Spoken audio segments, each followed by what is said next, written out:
శ్రీమన్నారాయణ. మన బాలాజీ ప్రేక్షకులందరికీ నమస్కారం. ఏడుకొండలవాడ వెంకటరమణ గోవింద గోవింద. శ్రావణ మాసంలో ఏం పెడుతున్నారమ్మా, ఏంటమ్మా అనేసి అడుగుతున్నారు. ఈ సంవత్సరం వచ్చేటప్పటికి రంగనాథుడు కాయిన్ అనేది పెడుతున్నానమ్మా నేను 5 గ్రాములు. అలాగే రంగనాథుడు కాయిన్ కావాలి అని అనుకుంటే కనుక మీ అందరి గోత్రనామాలతోటి శ్రావణ మాసం అంతా పూజ చేసి మీకు ఇవ్వాలి. కాబట్టి ఎవరికైనా కావాలి అని అనుకుంటే వాట్సాప్లో మెసేజ్ కానీ ఫోన్ కానీ చేసి మీరు బుక్ చేసుకోండి.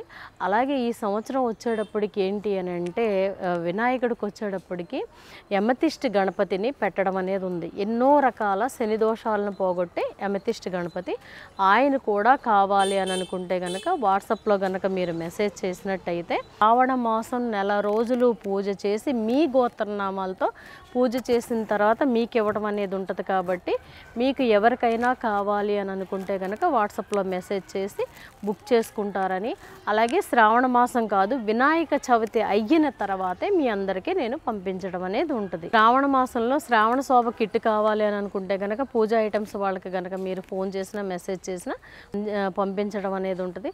కాబట్టి ప్రతి ఒక్కళ్ళు కూడా ఈ అవకాశాన్ని సద్వినియోగం చేసుకుంటారని మనస్ఫూర్తిగా వేడుకుంటున్నాను. జై శ్రీమన్నారాయణ. మన బాలాజీ ప్రేక్షకులందరికీ నమస్కారం. శ్రీమతి విశ్వక్షేణాయ నమః. గోవింద. ఏడుకొండలవాడ వెంకటరమణ గోవింద గోవింద. మనం అందరం కూడా కొన్ని తప్పులు చేస్తున్నామండి. మనం అందరం అంటే కొంతమంది చేస్తున్నారు కాబట్టి కొంతమంది చేస్తూ ఉండరు నాకు తెలిసి. ఎందుకు ఇలాగ నేను చెబుతున్నానంటే పువ్వులు భగవంతుడికి సమర్పించే విషయంలో చేసే తప్పులు. అయితే మొన్న ఒక ఆవిడ ఫోన్ చేసి చెప్తున్నారు.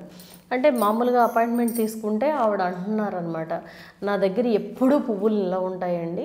15 రోజుల క్రితం మల్లె పువ్వులు ఉంటాయి, వారం రోజుల క్రితం జాజులు కూడా నా దగ్గర ఉంటాయండి. నేను స్వామివారికి అలంకరించుకుంటుంటాను, చాలా బాగా అలంకరిస్తానండి అనేసి అన్నారు. నేను నిజంగా షాక్ అండి. ఎందుకు ఈ వీడియో చేస్తున్నానంటే నిజంగా ఆవిడ నాకు చెప్పారు కాబట్టి నేను మీకు చేస్తున్నాను. చాలామంది చేసే తప్పులు ఏంటి అంటే, ఒకటి గుర్తుంచుకోండి, భగవంతుడికి పువ్వుని గనక సమర్పించినట్టయితే మనకి చాలా రకాల దోషాలు పోయి భగవంతుడు మన జాతకంలో ఉన్న దోషాలను తీసి మనకి పుణ్యాన్ని ప్రసాదిస్తారు. అలాగే మీకు నేను చెప్పాను, చందనం పెట్టడం వలన స్వామికి మనకి పుణ్యం వస్తుంది, పుణ్యం వస్తాం వలన సంపదలు వస్తాయని. అలాగే పువ్వు కూడా అంతే. పువ్వు అప్పటికప్పుడు పూసిన పువ్వుని మార్కెట్లోంచో మన దొడ్లోంచో తీసుకొచ్చి పెట్టడం వలన స్వామి సంతోషపడతారు. అంతేగాని ఈ విషయం నేను ఎందుకు చెప్తున్నాను అంటే, మీరు మార్కెట్కి వెళ్ళారు, సపోజ్ మీ దొడ్లో పువ్వులు లేవు, మీరు మార్కెట్కి వెళ్ళారు, తెచ్చుకున్నారనుకోండి, మల్లెలు తెచ్చుకున్న జాజులు తెచ్చుకున్న జాజుల పని చేసేది ఏంటంటే, ఇవాళ పూసిన పువ్వు మొగ్గ సాయంత్రానికి విచ్చుకుంటుంది. కాబట్టి ఆ విచ్చుకునే టైం కల్లా మనం స్వామికి అమ్మకి అలంకరించేసుకోవాలి. ఆ తెల్లారికి ఆ రాత్రికి అంతా సువాసన, ఆ గదంతా ఇల్లంతా పరిమళం వెదజల్లుతుంది. ఆ సువాసనలో స్వామి పవళింపులో ఉంటారు. అలా కాకుండా అవి తీసుకొచ్చి మనం ఒక డబ్బాలో పెట్టి దాంట్లో బియ్యమో ఇంకోటో వేసి మూతలు పెట్టి ఫ్రిడ్జ్లో పెట్టి అవి వారం రోజులు 4 రోజులు లేకపోతే మీరు 15 రోజులు పెడితే దానివల్ల మీకు వచ్చేది పాపమే తప్ప పుణ్యం కాదు. మీరు పువ్వు పెట్టకపోయినా పర్వాలేదు, కానీ అలాంటి పని మాత్రం మీరు చెయ్యకండి. తులసి దళాలు అంటారా, ఒక్కసారి కోసిన తులసి దళాన్ని 7 సార్లు కొంచెం నీళ్లు చిలకరించి 7 సార్లు స్వామికి సమర్పించవచ్చు. కానీ పువ్వులు మాత్రం ఎలా పెట్టకూడదు. ఎప్పటికప్పుడు నేనైతే ఏం చేస్తానంటేనండి, ఇప్పుడు చామంతి పువ్వులు కానీ లేదంటే మీకు చామంతిలో చాలా రకాలు ఉన్నాయి కదా, తీసుకొచ్చాను అనుకోండి, ఇవాళ ఒక కేజీయో తీసుకొచ్చాను అనుకోండి, ఈ కేజీ తెచ్చినా కేజీ తెచ్చినా నెక్స్ట్ డే మన్నాడు 2 రోజుల్లో అయిపోవాల్సిందే. మొత్తం పువ్వులన్నీ స్వామికి పెట్టేసుకుంటాను, లేదంటే మాలలు కట్టేసి వేసేసుకుంటాను. ఇంకా ఆ తర్వాత పెట్టను, ఎందుకంటే చామంతి పువ్వులు కాబట్టి. ఆ తర్వాత ఇంకా వారం రోజులు లేకపోతే 15 రోజులు నెల రోజులు చామంతి పువ్వులు అయినా సరే వాడకూడదు.